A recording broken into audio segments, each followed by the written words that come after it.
I'm Francis Dearnley, and this is Ukraine, the latest. Today, as the true impact of the historic drone strikes on the Russian air fleet become ever clearer, we reflect more deeply on their implications for the war and what it tells us that Putin refused to reference them in televised remarks. Plus, we share more on our experiences in the port city of Odessa this week, including recordings from inside a basement during an air raid.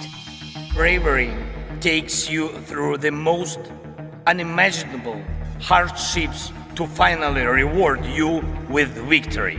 Russia does not want peace. Erstens, wir verteidigen mit unserer Hilfe für die Ukraine auch unsere Freiheit und unsere europäischen Werte. If I'm president, I will have that war settled in one day, 24 hours. We are with you, not just today or tomorrow, but for 100 years. Nous ne pouvons pas, comme Européens, laisser gagner la Russie en Ukraine. Nobody's going to break us.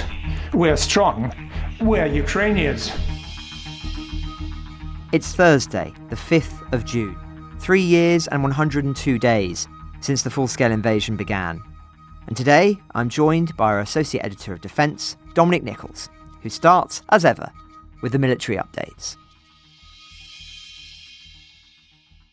Well, hi, Francis. Hello, everybody. Good to be back. So let's start across the whole of Ukraine. Overnight, Russia attacked Ukraine with 103 drones and one ballistic missile. They targeted the Chernihiv, Sumy, Kharkiv, Dnipro, Donetsk, Kherson and Odessa regions. That's basically a broad swathe from the north through the east and to the south. A 1-year-old boy, his mother and grandmother and 2 other people were killed in Priluki. That's in Chernihiv Oblast, about 100 kilometres east of Kyiv.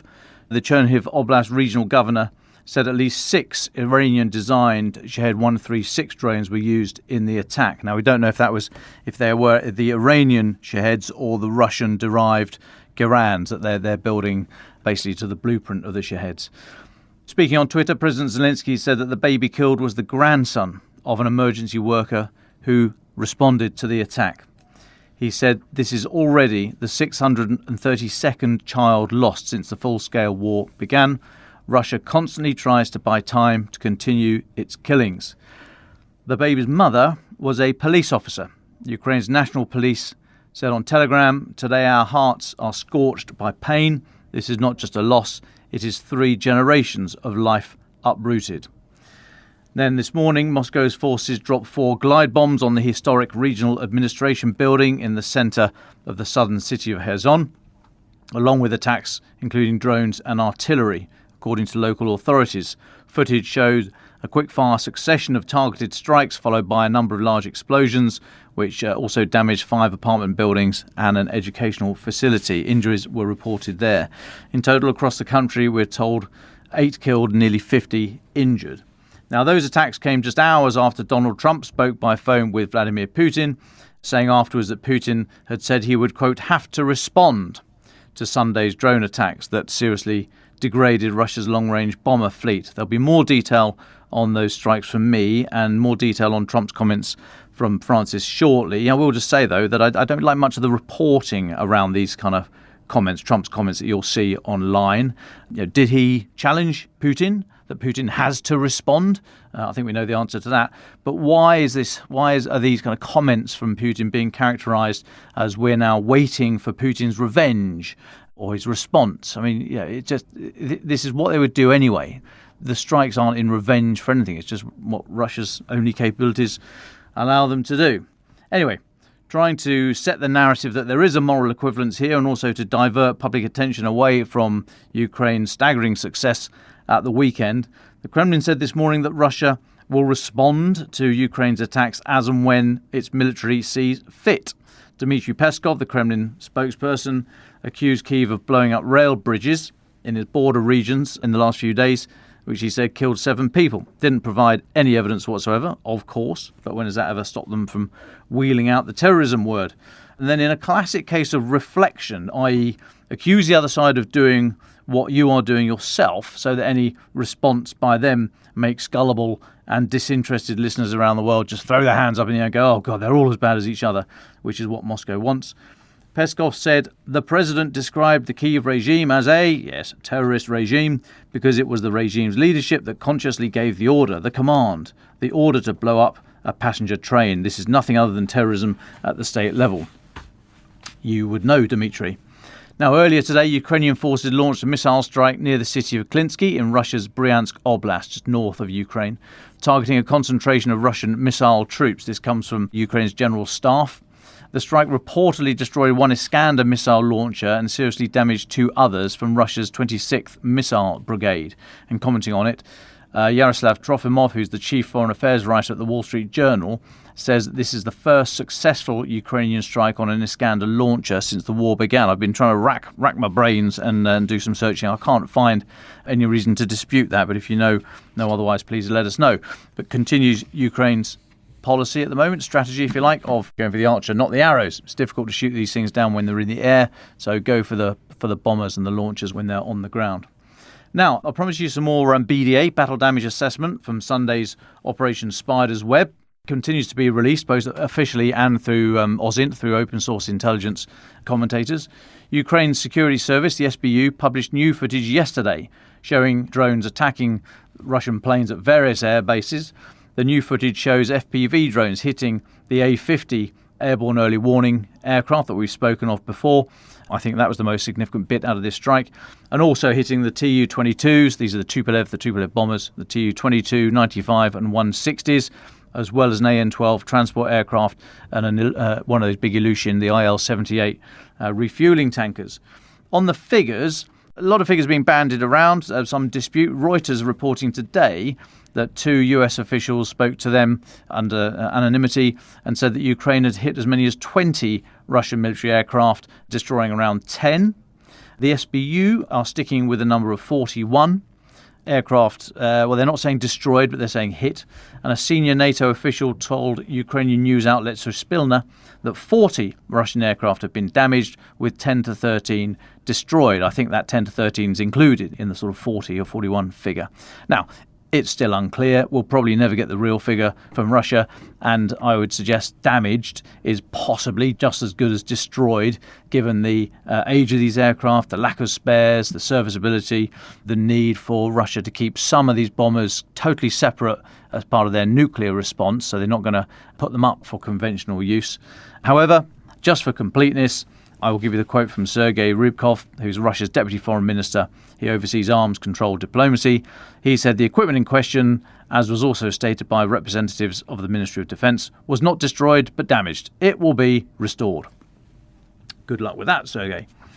Now, Russian opposition outlet Meduza reported that a NATO official said that Russian forces had previously used the aircraft shown to be destroyed to launch over 3,000 cruise missiles at Ukraine infrastructure and civilian targets since the start of the full-scale invasion in February 2022. It just gives you a scale of what these things are capable of. Obviously, a lot more to it than just the bombers. You've got to have the whole logistics system of producing the cruise missiles as well.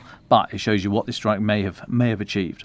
So in their comments yesterday, the SBU said the attack had used, quote, autonomous artificial intelligence algorithms and manual operator intervention, which I think means a computer screen and a joystick. They said some drones had lost signal during the flight and switched to performing their missions using AI along a pre-planned route. A lot of that reporting is from the ISW, the Institute for the Study of War. Now, related to these strikes, there's a great story today on the Kyiv Independent website. Do go and have a look at it. A source in Ukraine's military intelligence agency, the HUR, or Budanov's gang, has told the Kyiv Independent that the agency has gained access to sensitive data on Russia's strategic aircraft manufacturer Tupolev. That's where the TU bit comes in, the Tu-22, 95 and all the rest of it. Now, according to this source, HUR's cyber core accessed over 4.4 gigabytes of internal data, including official correspondence, personnel files, home addresses, resumes, purchase records, and minutes from a number of meetings. Now, the source told the Kyiv Independent, the significance of the data obtained cannot be overestimated. Now, in fact, there is nothing secret left in Tupolev's activities for Ukrainian intelligence. A really interesting one, this one's Ukrainian cyber operatives also replaced Tupolev's website homepage with an image of an owl clutching a Russian aircraft. I mean, it's great that very interesting, they could take over the website. But why an owl? Well, the HUR's logo is an owl, as it's the only predator that hunts bats. Why are bats important? Well, the bat is the emblem of Russia's GRU. And as GRU's motto is only stars above us, the HUR's motto is the wise will rule the stars. Top trolling, I think. Now, somewhat ominously, given the amount of civilian cars and scooters that seem to go bang across Russia these days, the HUR source also said that they had detailed information about engineers and staff responsible for maintaining Russia's strategic bomber fleet, saying, "We have obtained comprehensive information about individuals directly involved in servicing Russian strategic aviation. The result will obviously be noticeable both on the ground and in the sky." I think there's going to be more to follow on that. I think they're hinting strongly that there's more to come. Just finally, Francis, Russia is thought to want to deploy 10,000 troops to the breakaway Moldovan region of Transnistria. That's on Ukraine's western border. This comes from the country's Prime Minister, Dearnley. Moscow does have a small number of soldiers in that separatist region. It's a thin strip running down the eastern side of Moldova against the border with Ukraine.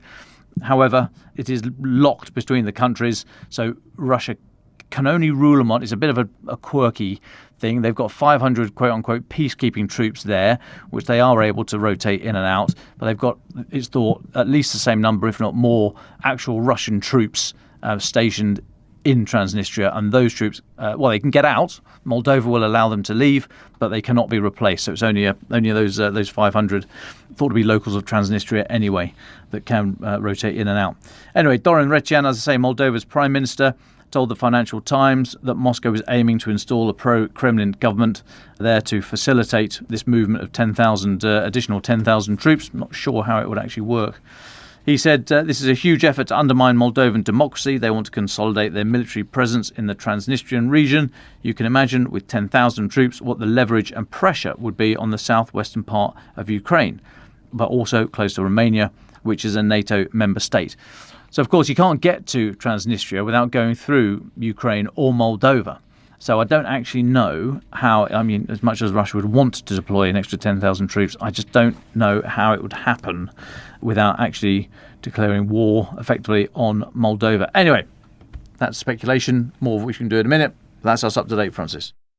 Well, thanks, Dom. As you say, it's good to be back, and we were unable to make the broadcast yesterday because we were both travelling back to London via Moldova. More on that in a moment. But first, that key story of Trump's latest call with Putin. He said this afterwards: "I just finished speaking by telephone with President Vladimir Putin of Russia. The call lasted approximately 1 hour and 15 minutes. We discussed the attack on Russia's docked airplanes by Ukraine and also various other attacks that have been taking place by both sides. It was a good conversation, but not a conversation that will lead to immediate peace. President Putin did say, and very strongly, that he will have to respond to the recent attack on the airfields." That pause there is where many were expecting he might condemn those retaliatory strikes, but Trump does not. Instead, he says, "We also discussed Iran and the fact that time is running out on Iran's decision pertaining to nuclear weapons, which must be made quickly. I stated to President Putin that Iran cannot have a nuclear weapon, and on this, I believe we are in agreement. President Putin suggested that he will participate in the discussions with Iran and that he could, perhaps, be helpful in getting this brought to a rapid conclusion. It is my opinion that Iran has been slow-walking their decision on this very important matter, and we will need a definitive answer on this in a very short period of time." I find it extremely telling that Iran, after that amazing weekend that we saw, historic in so many ways, was seemingly the key discussion point. Something that, of course, will favour Moscow because it offers an opportunity for dialogue between the two sides, as well as drawing attention away from the uncomfortable reality of what Russia has just been struck by. As I say, you'll note that Trump didn't make any comment on the fact that Putin would have to retaliate. No condemnation, no calls for de-escalation. And the state-owned news agency said Putin told Trump that Ukraine had tried to disrupt the negotiations and that the government in Kyiv has essentially turned into a terrorist organisation, as Dom said. The two also exchanged views on the prospect for restoring cooperation between the countries, which has enormous potential. Again, that underscoring of the potential of a relationship between both sides. As ever, it seems that Moscow knows how to appeal to Mr. Trump. Now, regarding the ongoing value of peace talks, it seems that Putin is trying to question that yet further. He said the current regime does not need peace at all. These were made in televised remarks with senior officials. What is there to talk about? How can we negotiate with those who rely on terror? Now, revealingly, he didn't mention, as I say, Ukraine's recent drone strikes that destroyed dozens of Russian strategic bombers, despite that attack marking one of the most significant blows to Russia's military infrastructure since the start of the full-scale invasion. Now, if I could just offer a few further reflections on those extraordinary attacks, I'll pick up the rest of the updates in a moment. An aspect of it that I think is perhaps under-discussed is that it was kept secret for 18 months. That is no mean feat, given the criticisms that were made of Ukraine in relation to the counter-offensive and its information security. It was the surprise element of all of this and the strategic objective by Kyiv to deliver a decisive blow to Russia's bomber fleet, which led to it being compared, rather erroneously I'll admit, to Pearl Harbor, which, as many of you pointed out, is a poor comparison in a political sense. Pearl Harbor was an unprovoked attack, after all. But I think most people were trying to make a comparison in those two ways I just described, in a purely military sense. Though, as we've talked about before, Pearl Harbor, whilst devastating in many ways, was still a failure as far as the Japanese were concerned, because the core target, the American aircraft carriers, were not in the port at the time of their attack. The Russian aircraft in this attack very much were. And beyond the numbers damaged or destroyed, we should reflect on the difficulty of sourcing spare parts for them, the effort now required in relocating other vulnerable aircraft and moving them to new locations, the new measures and protocols which will need to be adopted across countless military sites now, the personnel who will need to be involved and redeployed to focus on that, and the administrative nightmare of scrutinising trucks and other vehicles entering the country anywhere remotely sensitive or near military sites. That might prove to be the most impactful consequence of this in the long run. But returning to the diplomatic realm, but staying still on drones, according to the Wall Street Journal, Trump's administration is redirecting anti-drone technology earmarked for Ukraine to its own troops based in the Middle East.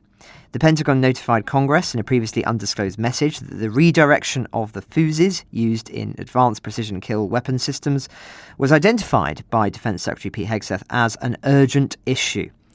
Evidence of how this war is transforming warfare everywhere, not just in this theatre.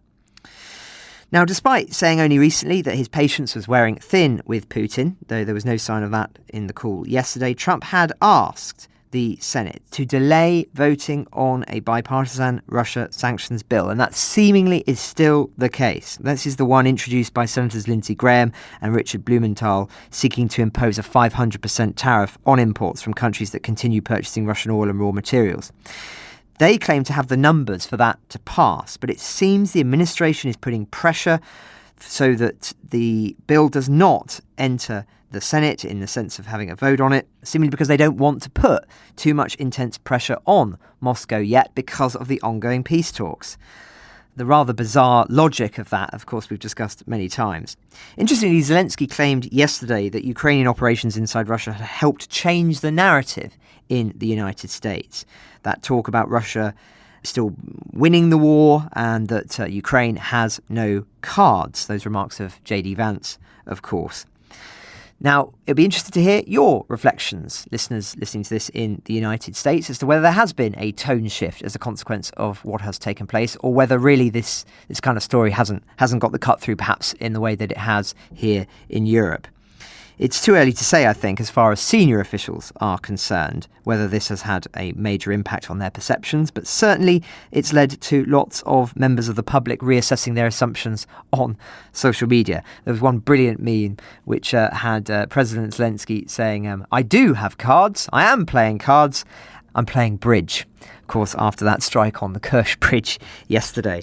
So lots of comment on this at the moment. And it is important, I think, too, to reflect on the impact that this will have had on morale, being such an important aspect, of course, of any conflict.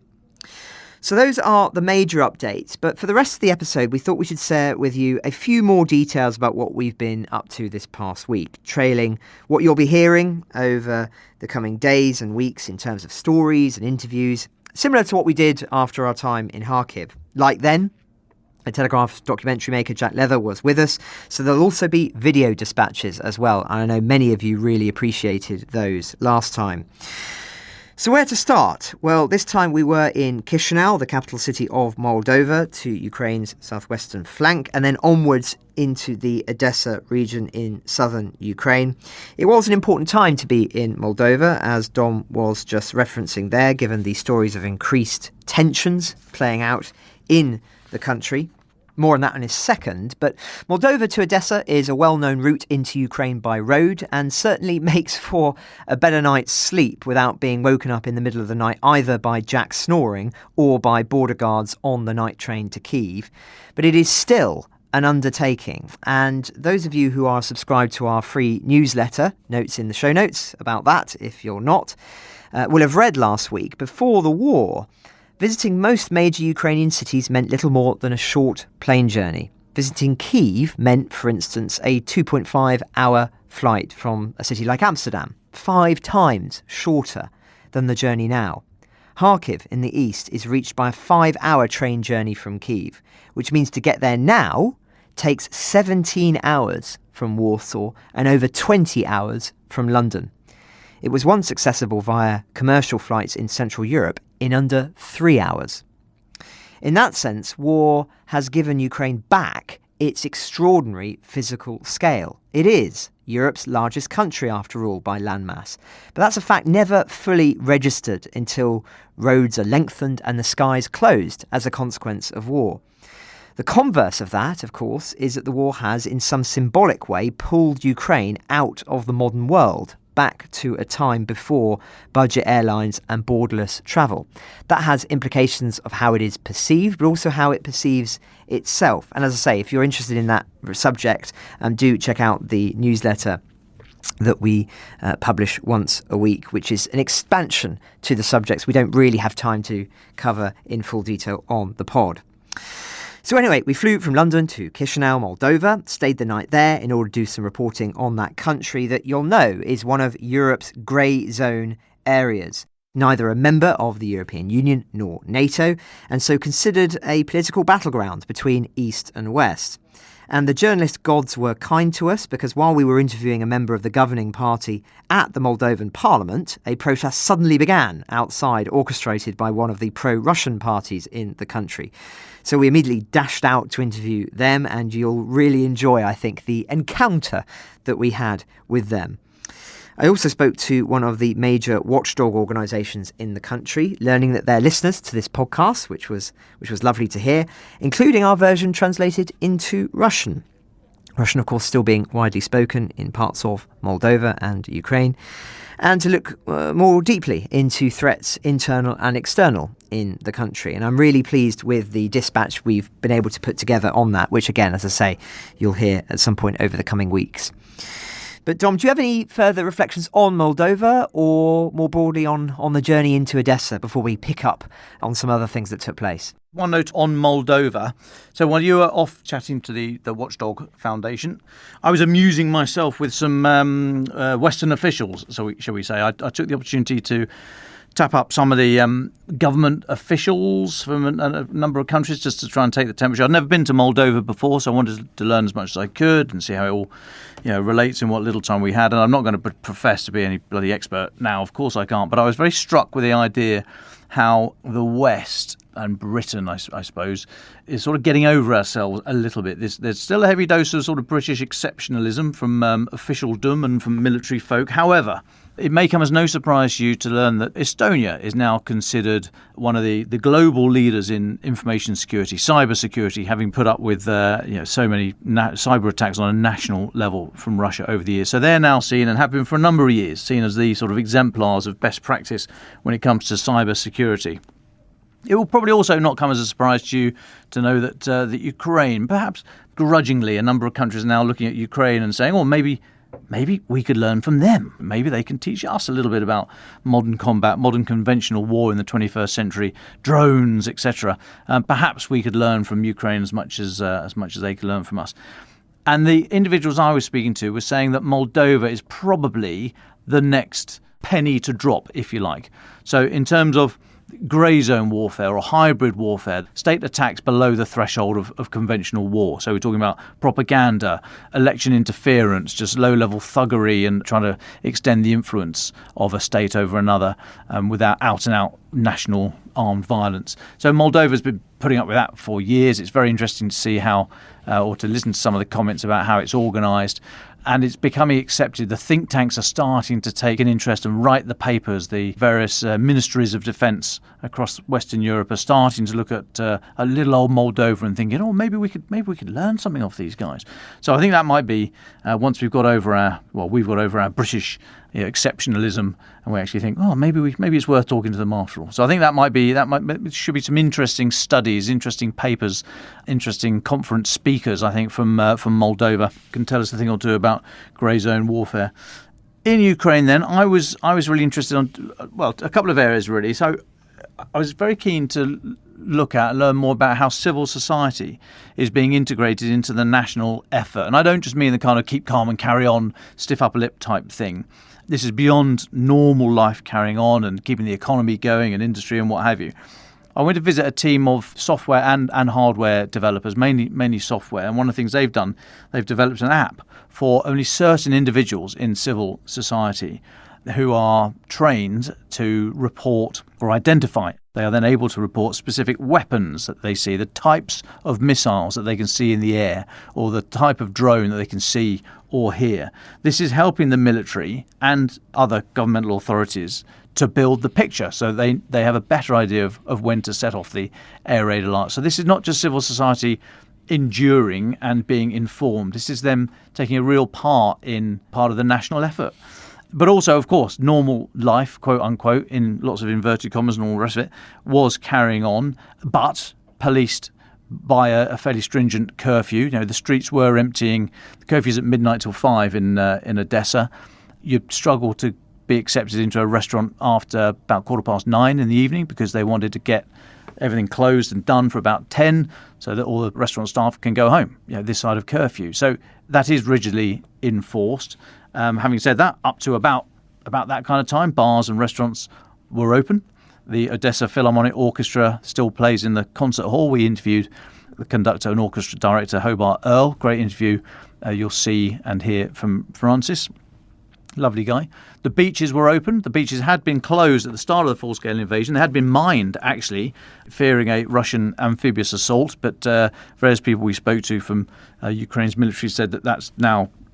No, you never say never, but it's effectively off the cards. The risk of a Russian amphibious assault on Odessa now, or basically anywhere across southern Ukraine, is very, very low. So the beaches are now open. People are enjoying the warm sunshine. Yeah, and so there was an element of normality against this. However, for how many nights we were in with Moldova? I think we were in Ukraine then for actually 5 nights, all bar one of them disrupted by air raid alerts. So everyone's having a pretty miserable time. Not getting a lot of sleep. There's a lot of bangs going on at night, but by day, normal, again, quote unquote, normal life was being grasped at by as many people as possible, including that young lady we saw riding a horse up the street from one bar to another. But there we go, just another on the pavement too. Well, exactly. I mean, health and safety gone mad. But just another night in Odessa. Yeah, there's going to be loads and loads of things that you'll hear over the coming weeks. I pity our poor editors stitching it all together. I think some things that jumped out for me, I was quite interested in the cultural context of Odessa, a city that Russia likes, of course, to see as somewhere it has a particular kinship with. And talking to Ukrainians in the city gave you a very different impression of how they view their history. And certain figures there have been removed, certain statues and monuments, and others are more controversial. Figures who perhaps were once seen as, despite being Russian and being Russian speakers, it's still a largely Russian-speaking city, were seen as being opposed to Moscow once upon a time. And so there's a complexities to this rather than just being they're Russian and thus must go. Some people feel very passionately that some figures need to still stay commemorated. So we were looking a lot into that. Also looking at the role of chess in Ukrainian society, which I found fascinating. And yes, there was a match between us and the Telegraph's chess correspondent, so you've got that to look forward to. More in the military theatre, rehabilitation. As you will have heard, we dialed in from a rehabilitation centre and we looked at a prosthetics factory, which was quite something. And look forward to reporting more on that with you, talking to people who are involved in the medical side of things in that region, as well as seeing former soldiers, still current soldiers, who are going through the process of rehabilitation, having lost limbs or have had other physical consequences of fighting in this war. We were also as well at the Black Sea Security Forum, where there were many, many listeners to this podcast and indeed voices that you'll have heard before in our broadcasts. And so you'll also hear lots of recordings that we did with them and look forward to giving you their perspective. And it was a very interesting event with figures from around Europe and indeed the United States, including Mike Pompeo giving some remarks. And so, again, you'll hear lots and lots of reflections on that. But before I turn to a little bit more detail on what it's like to go through what is just an ordinary day in Odessa, a pretty standard attack, I wonder, Dom, are there any other stories from the forum or any sessions that you heard that offered some insights? Well, I mean, it was okay. The forum was... So it's tricky. It was set up by MP Alexei Goncharenko, so it was difficult for him to attract political big hitters from Kyiv because they were clearly not going to lend support to a potential future opponent's branding. So it was difficult to get a lot of views from Ukraine, but equally neither would I necessarily expect ministers to turn up and say, yes, we're going to announce this or announce that. It's only the second Black Sea Security Forum, the first one last year. So it's not quite at the level of some of the other global security conferences, such as the International Institute for Strategic Studies Shangri-La Dialogue that was happening at the same weekend, or the Manama Dialogue. Some of these other places, Munich Security Conference, for example, where announcements are made. So this was just getting going, it's finding its feet, and that's absolutely fine. Maybe in a couple of years it will settle down to be the forum, the new forum, specifically focusing on Black Sea security issues and sort of Southeast and wider European and global security affairs. So some of the panelists were a bit light. I mean, really interesting on detail and stuff they had to say about their particular area of work. But in terms of big government shifts in policy, it was never really going to be that. I thought our panels were interesting. I interviewed Tom Tugendhat on stage. He's a Conservative MP. He was the former security minister, and then dialing in, sort of looming over us on this enormous, great cinema screen. There was like Big Brother, like sort of big Ben Wallace was he dialed in as well. Obviously, he's Britain's former Defence Secretary. So, yeah, we had some interesting perspectives there, and Ben Wallace, especially now that he's freed of the shackles of office, was able to speak a little more freely, I'd suggest. So you did get some good insights, but a lot of it was insights about adding rich detail to headlines that we'd already seen in the past or events that we knew of. So when we say we've got to wait for the future to find out exactly what's happened here, it was that kind of event rather than setting the agenda going forward. But as I say, it's brand new. It may well get to inhabit that space and take its place alongside the other great security fora on the annual calendar.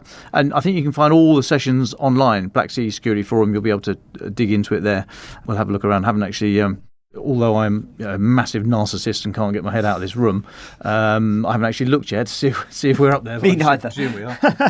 Yeah, I'll check that. And I'm hoping that we might be able to play some excerpts as well from some of those segments. Now, Dom mentioned his time with the anti-aircraft operators a moment ago. And on Thursday's podcast, of course, you'll have heard our descriptions of the air raid on Odessa whilst we were there. Now, just to stress, this is an ordinary, everyday attack on the city. Nothing special, but I want to give you a minute-by-minute account of what that means for citizens of the city. So it starts with the air raid siren sounding at 1 o'clock in the morning, or both on the city tannoys and then on people's phones who have the Air Alert app downloaded.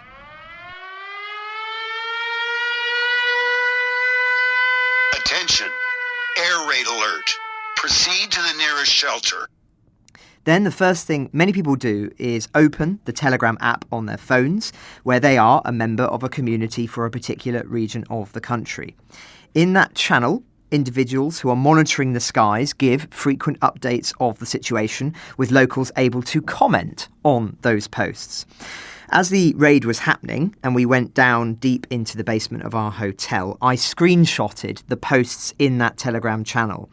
The moment the siren went off, the first post in capital letters was simply Air Alert. A minute later, drones over sea. A minute after that, when they get closer, we'll give you a course. At 1:06 a.m, for now, they keep heading towards Odessa. At 1:07, in total, around 10 pieces. Then a few minutes later, +3, so 3 more drones. At 1:17, they want to come in from all sides. Now, at this point, the posts were being monitored by tens of thousands of people, many of them reacting in real time with emojis or written responses. Some were angry posts about Russia, some were talking about their frightened pets, or just articulating their emotional distress. Bear in mind, people going through this every day in many cases, and just saying that, they've had enough. At 1:18, Buyalik, a village near Odessa, and Pavlinka, which is a town, was said to be able to hear the drones. At 1:19, let's put on our pants and get ready for a low start, so that later you don't have to fall out the window like some characters. Just gives you a little insight into some of the black humour which is on display in these kind of groups. Then at 1:23, the current situation is this. Under threat of a strike, Odessa, Chernomorsk and Yuzhny. They have spread out across the sea and are in waves. A couple of minutes later, Limanka, first readiness. Then they posted a map of the attacks with the drones all marked on that map, each specifically. It was quite extraordinary to see this in real time. Then, a minute after that, to the shelter in bold letters. The centre must also be at attention. All districts of Odessa are better off taking shelter. Attention! Increased air threat in your area. Proceed to the nearest shelter. Then, about a minute after that, -1. So 1 drone had been shot down. Lots of descriptions then flooding in from users saying of where they can hear things, where places are being hit, lots of slang descriptions of what was taking place. 1:34, there will also be a fight in the port. 1:35, everyone who can run for cover right now. 1:37, 2 columns, port, prepare for new wave strike. Now that's when I started recording from our shelter in the basement, where we heard the sporadic anti-aircraft fire from machine guns, followed by rumbles and explosions.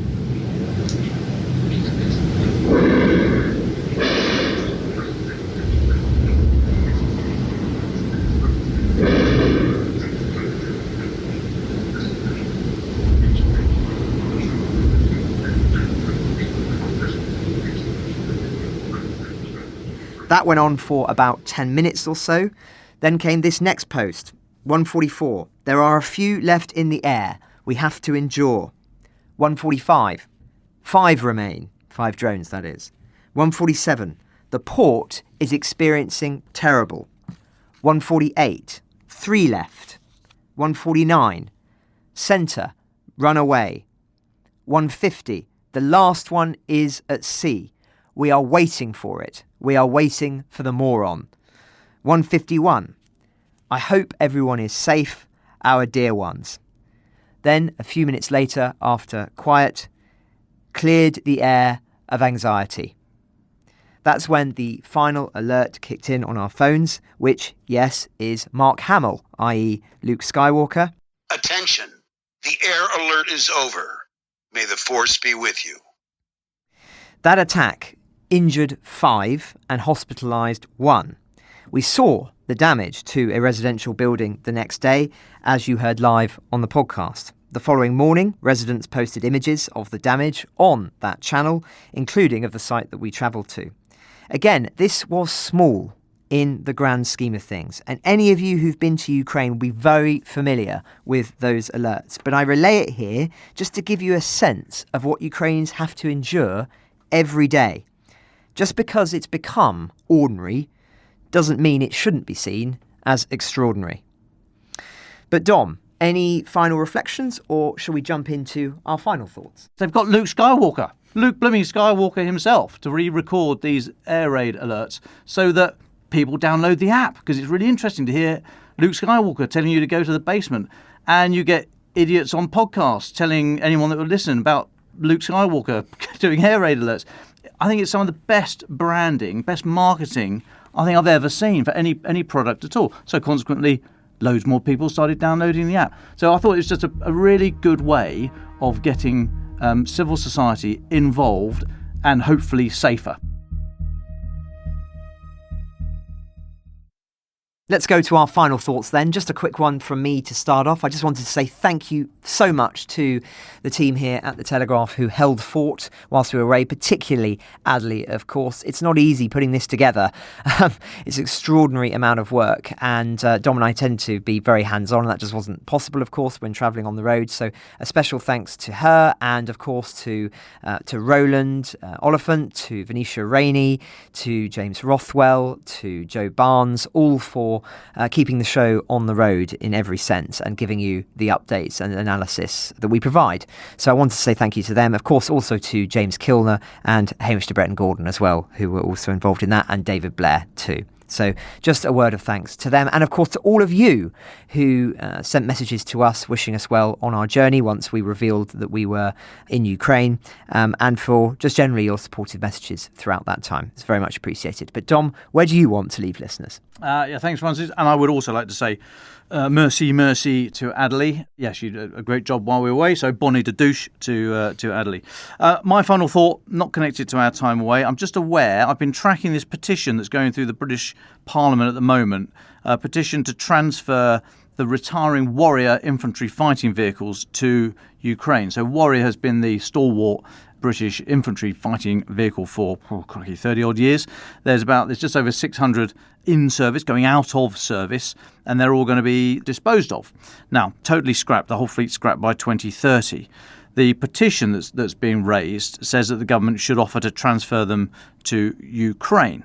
Now, anyone can raise a petition, anyone can start a petition, just fill out a form on the Parliament website. If it gets 100,000 signatures, the government has to respond, and that petition may well be considered for debate in Parliament. It currently has 12,600 and something or other signatories to the petition. We'll put the link in the episode notes if you so feel, if you wish. Have a look, see what you think.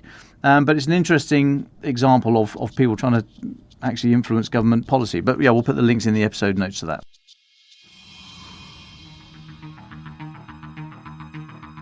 Ukraine the Latest is an original podcast from The Telegraph, created by David Nicholls. To support our work and stay on top of all of our Ukraine news, analysis and dispatches from the ground, please subscribe to The Telegraph. You can get 1 month free, then 2 months for just £1 at www.telegraph.co.uk/Ukraine the Latest. Deploying cutting-edge technology, we also release Ukrainian and Russian versions of this podcast. These translations retain our voices and delivery so that it can reach listeners in every region of Ukraine and those parts of Eastern Europe where Russian is still widely spoken. Links to those can be found in the podcast description to this episode. You can also now sign up to the new Ukraine the Latest weekly newsletter. Each week, Dom Nicholls and I answer your questions, provide recommended reading, and give exclusive analysis and behind-the-scenes insights, plus maps of the front lines and diagrams of weapons to complement our daily reporting. It's free for everyone, including non-subscribers. You can find the link to sign up in the descriptions for this episode. We regularly have a Ukraine Live blog on our website, where you can follow updates as they come in throughout the day, including insights from regular contributors to this podcast. We also do the same for other breaking international stories. If you appreciate our work, please consider following Ukraine the Latest on your preferred podcast app, and leave us a review, as it really helps others find the show. Please also share it with those who may not be aware we exist. You can listen to this conversation live at 1 p.m. London time each weekday on X Spaces. Follow The Telegraph so that you don't miss it. You can also get in touch directly to ask questions or give comments by emailing ukrainepod@telegraph.co.uk. We continue to read every message. You can also contact us directly on X. You'll find our handles in the description for this episode. As ever, we're especially interested to hear where you're listening from around the world. Ukraine the Latest was today produced by Phil Atkins. Executive producers are Francis Dearnley, Louisa Wells, and David Knowles. My name is David Knowles. Thank you all for listening. Goodbye.